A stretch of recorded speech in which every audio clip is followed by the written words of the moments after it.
দুলাভাইয়ের জন্য হচ্ছে আমি একদম ফার্স্ট দেখে টেবিলটা একদম ক্লিন করছি, কারণ দুলাভাই বলে কথা, দুলাভাইকে তো অবশ্যই স্পেশাল ভাবে খাওয়াতে হবে।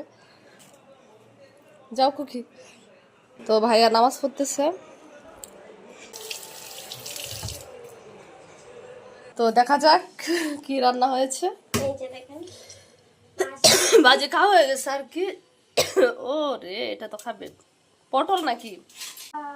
তো ভাইয়া অবশ্য স্টিলে খায় বেশি খাবার। এটা হচ্ছে করলা ভাজি না? করলা ভাজি। আয় তুমি খাবা না? উল্টা ভাজি হয়ে টিভি দেখতেছো, খাবা না? মিষ্টি তো খায় চুরি করে। তোমার ভিডিও তুমি করলে করো, বুঝছো? হ্যাঁ। ও আচ্ছা, আমি দুলাভাইকে খাওয়াচ্ছি। তুই কি খাবি না? হ্যাঁ দিচ্ছি। তুই আসা পর। কি খাবার কেমন হয়েছে ভাইয়া?